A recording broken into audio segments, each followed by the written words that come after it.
So we are three of the Sharp family adventures are out here going to start a hike. This is a place called Kelly Butte, and actually I just came around the corner here where you can see the mountain, and there are some mountain goats right underneath that peak there. Looks like a nanny and some kids, two kids. Anyway, me and the girls are gonna come up here and hike. Mommy is on a women's relaxation weekend, so this is gonna be a fun hike. Looking forward to the last time I took the girls here. It was super foggy and cold, and you really didn't have any sights, but today it's really clear, and we're gonna be able to see lots of stuff, even Mount Rainier in the off in the distance, which you'll see later. This is a place I've come to more than 50 times in my life, and there's a story behind how I found this place. Now it's a little bit more popular than it was when I found it, but really cool place. One of my favorite places. Is not a super long hike. Parts of it, a lot of people think it's the first part of it's hard or whatever, but if my kids can do it, anybody's kids can do it. Well, that's not true, I guess. But anyway, you can't see the goats. I'll show you the goats. I got to show my daughter the goats, and then get ready for this hike. It could be a song going down. So the first part of the trailhead is now this narrow road, and then the trail breaks off up here. I used to drive this road when I first... Stinging nail. Yeah, those are stinging nails, you're right. So don't touch them. I already got stung by nettle. The first... used to be able to drive this part of the road, and at the end there was a really sketch chute you'd have to go up, and there was roads there, or ropes, sorry, to climb up for, I don't know, 100 yards or so. But they have done some work on this trail recently, and they bypassed the trail, so now there's a easier way up without having to go up that chute, which I actually still like going up the chute, but that's just me. I'm impartial because or not impartial, I'm partial, yes, because I really like doing things the way I used to do them. Anyway, what? Oh, helper. So, a little history behind this place.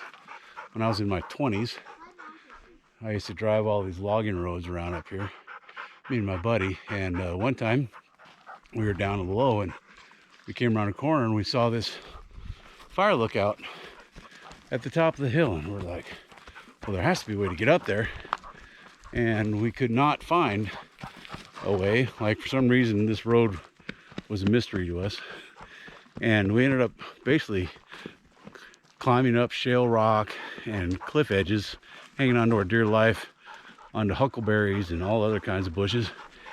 And then once we got to the top, to where the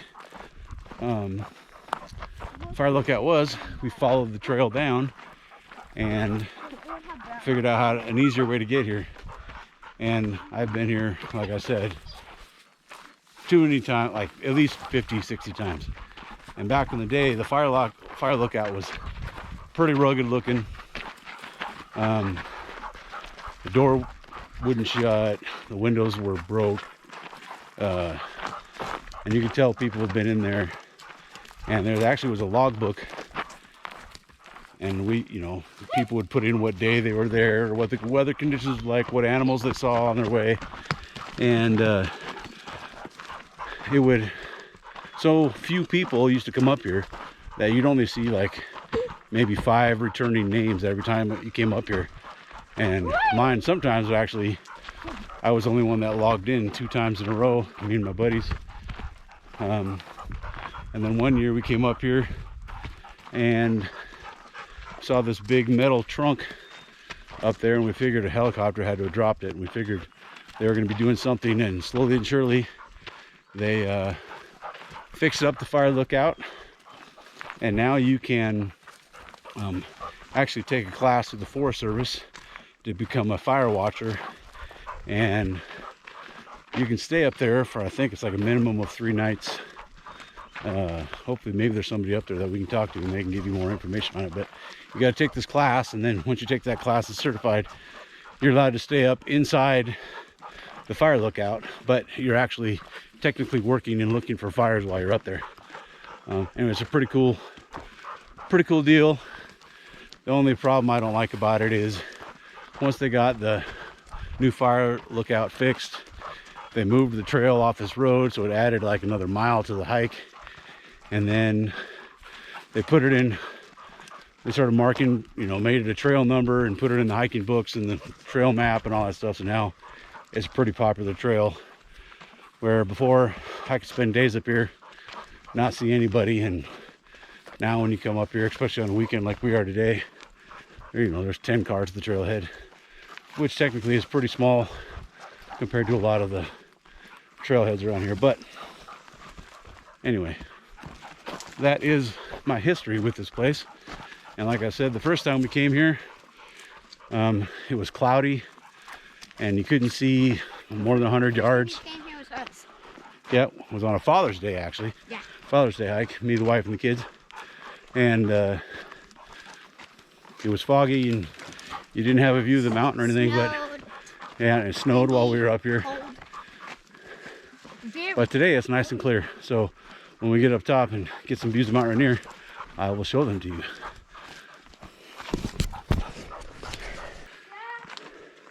Dad, What? if you find a stick that's long enough, like this size, that has no bark on it, can you give it to me? Yep. You know, we could have brought our walking sticks from home. Oh. If I would have known you wanted them. Look at all that Indian paintbrush right there.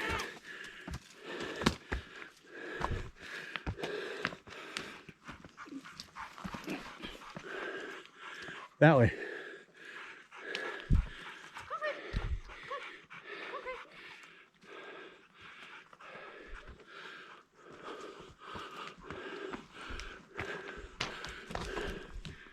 Beautiful trail. Winds up through there. So, what I've learned is when you're in very sketchy, steep territory on a narrow path, do not bring your GSP, who can basically kind of almost pull you off the mountain. Show you. Because he does not like the leash very well at all. But we are above the trees now and up here in the open. Actually, there are some more trees up top, but anyway, it's really rocky right here, narrow, Pretty. and pretty. That's right. Mount Rainier over there in the distance. Mount Rain here. Mount Rain deer. It was just sprinkling on us a little bit, which is kind of weird. Hardly any clouds at all, but one little dark one came by. The girls got a little bit of stinging nettles on them earlier, One on my neck, and that's like the worst spot. and River got some on her arm and her leg, and her sister jumped to the rescue by finding some ferns. Ooh, you see Creek just trying to get the little butterflies? Yeah, they're like so brown. Yeah. Anyway, Some pretty ones. we're coming up on a point here. You see that rock right up there? Little shelf. I actually got a really cool picture I will insert now of a mountain goat on that peak. One of the first times I was here. Anyway, there are mountain goats here, and I hope I can get close to getting a better picture with my real camera. It said it wasn't supposed to be into the 70s today. I'm thinking that's a lie, because it's pretty warm considering, but it's still not super hot, so that's good. And we're almost getting to where the wind will be able to hit us. How are we gonna stop for high time? I mean, We will stop and eat lunch when we get to the lookout. It's not that far away. Anyway, show you some more of our territory here. And normally I'd let my dogs go, but Creek still likes to run off a little bit, so we can't risk that. He's still an adventure buddy. All right, till we eat lunch. So we reached the third part of the hike. You come out of the steep rocky cliffs and you get up into here to this flat plateau of this butte. It's nice and green up here, lots of flowers. But learning lesson, when you're the videographer and you want to take pictures of plants and little bees that we saw, it's really hard when you're holding a crazy dog who doesn't know the meaning of standing still. Unless he's tired. Yeah. But here you see we're getting into got the lupin. This is the bear grass, the flower of the bear grass. We already saw the Indian paintbrush down below and some other flowers. Not sure of the name, but yeah, it's really pretty up here. Oh, okay. I don't know if I'll be able to get a picture of that or not. No, he's not hanging out like the other one. The other one was a big furry bee too.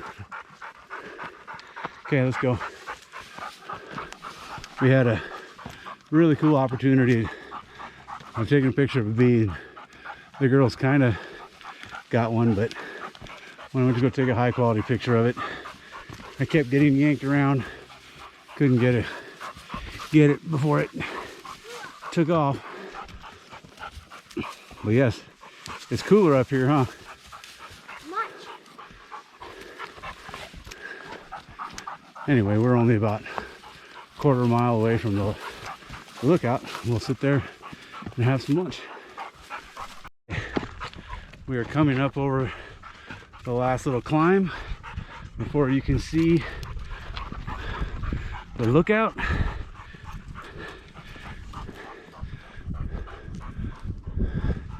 Which is now covered by a tree apparently. But there's the lookout right there above that big tree. Whoa. There she blows. Kelly Butte lookout. Okay, Creek. Show you so here's the old grounding wire that they run. These grounding wires run to that metal antenna on top of the lookout, so when lightning strikes it, it doesn't start the lookout on fire. And here is the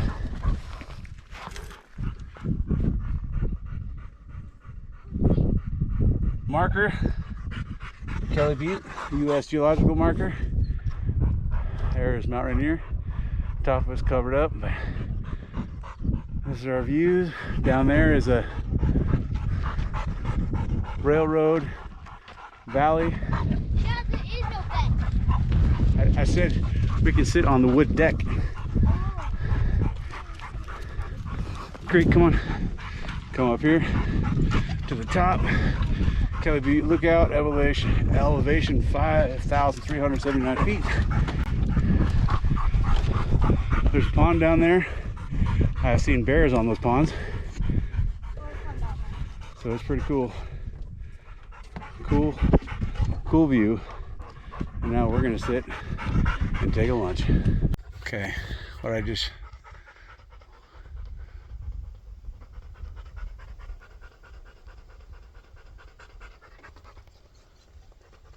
there's a goat right there. Oh, no, wrong one, sorry. Right there. Standing on top of the edge. Pretty sweet. You can even see that with my phone from this distance. Huh. Crazy. So we're having some lunch up here. Some leftover pizza, some water. I'm eating some grapes.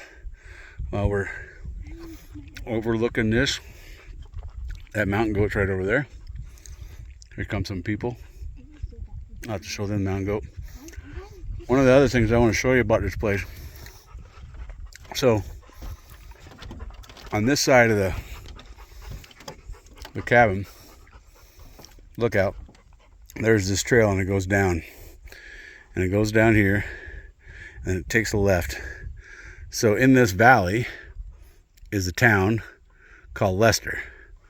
Now this trail from up here goes down there. You can see it on the maps, and you can see it on the, you know, Hunt on X, the GPS thing for your phone. But when you get down there, the trail disappears from you and it's really hard to see. My buddies and I have tried a couple of times. The last time we tried, actually, we tried driving to the end of that road. We hiked out and we were just going to hike that ridge all the way down in there. But now it's kind of futile because the last remaining resident has died and moved out. And when they did, the railroad tore down all the houses that were in there. I think there might be one or two left that they use for housing for the railroad, because the railroad and the power companies use that. That's part of the watershed down there. It's a protected area. But this trail, if you ever are adventurous, and besides wanting to come up to this lookout, you can try to follow that trail down to the old town of Lester. I was not lying. And I'll give you a 360 view of what's going on around here. I'm not lying. You come down off these peaks and it drops off into some really rocky edges. There's goats all over this most of the time.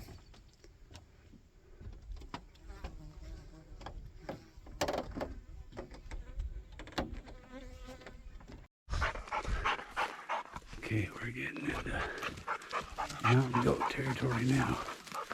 But with a panting dog, I don't know how that's going to work out too well.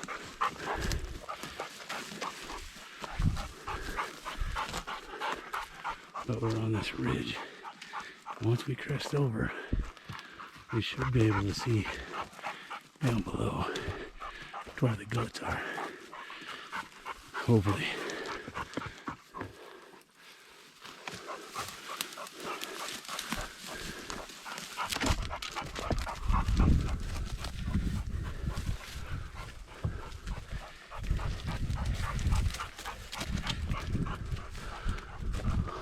Hey, get away from there.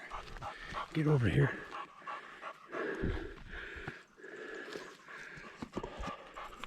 Look over the edge. Go down through there.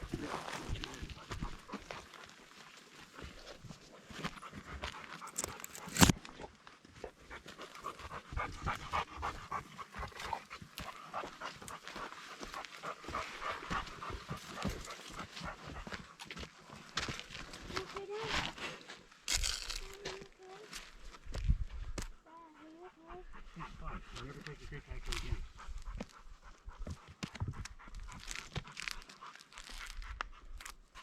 Well, that point is where the goats were. They probably heard us, or saw us, or smelt us. I don't have my wind jacker here. But hey, girls, look right down there in those branches. See all that white stuff? What do you think that is? Cotton? Nope. It's mountain goat fur. That traps from the mountain goats when they walk by these trees. Yeah, that's what I was saying. If we don't see the mountain goats, at least we'll get that fur. There's always fur right there. I want to grab some.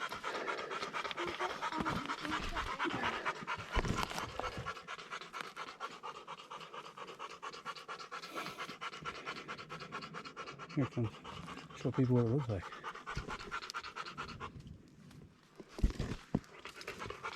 Check that out. Mountain goat fur. Yeah, cool. There's another big pile on that branch right past where you guys are at when you see it. Go get that big.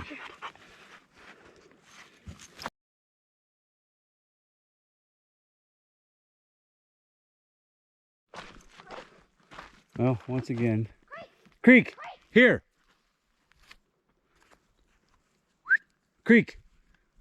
we had to let him off the leash because you need your footing, and all these birds on this mountain and smells. He keeps wanting to take shortcuts and pull me down like a 5-foot cliff and onto the next trail, and I wasn't having that, so we let him go.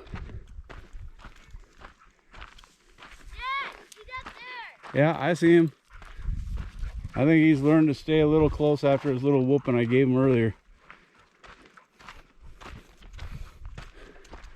Slowed down a little, but yeah, he about pulled me off the trail and down the creek again, or down the cliff, not creek. Creek almost pulled me down the cliff.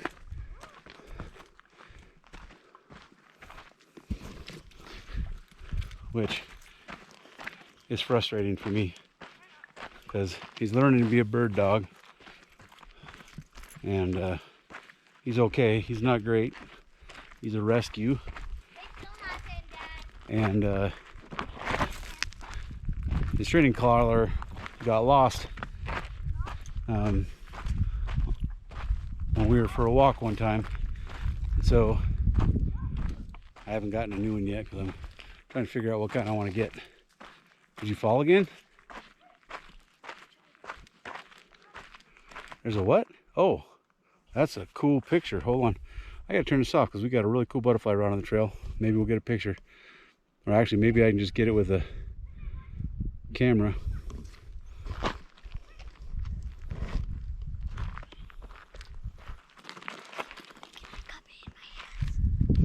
No, do not catch it. You'll kill it.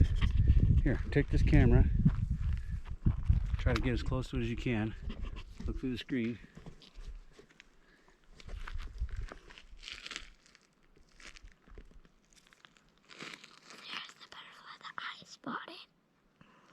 Isn't that so cool? Oh, he's tired. Yeah, he He's gonna go now. There he goes. Thanks, Creek. I still got him though. Another thing you can thank Creek for, he always ruins the moment when you're trying to sneak up on I still got him. mountain goats, Daddy, I still butterflies, pulling you down a cliff. Dad, I still got Creek. Yeah. GSPs are a lot of energy, a lot Daddy, of fun, I still a got lot of him love, on the, but Dad, I still got him on they're basically the camera. dog that's known to want to kill themselves and the people holding the leash. I'll insert a picture here of last 4th of July where because of him I almost lost my eye and I broke my arm all in 2 days in a row on the same weekend. It's fun stuff. Anyway, we're working our way down the trail. Girls had fun. They're collecting a bouquet of flowers for their mother, and Jane and me. yeah, Rain and you. And we will get down the trail. Taking a little longer to get to the car than anticipated, but that's what happens when you bring a stubborn dog and girls who want to collect flowers.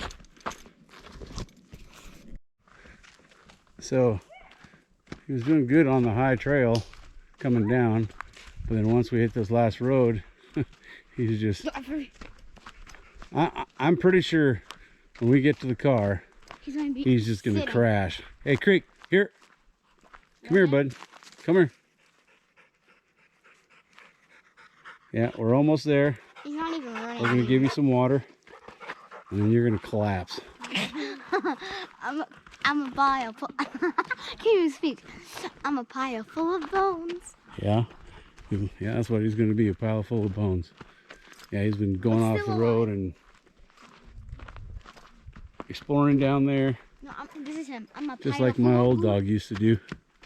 A pile full of oobleck. A pile full of oobleck? Yes, because whenever he has a good night's sleep, he's all energetic. Yeah. Most of the time. Instead of like it being hard, he's all energetic. And then Oh, look, he's tired. He laid down on the ground.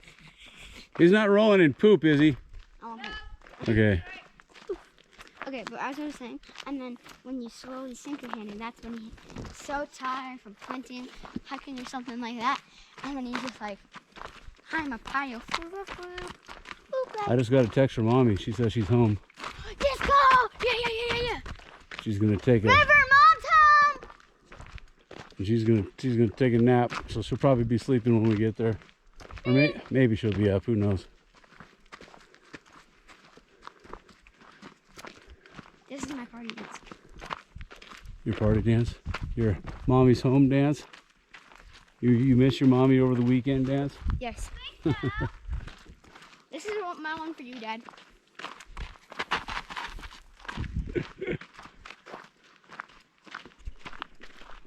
Oh, we're got maybe 400, 500 more yards here, and then we're back to the car.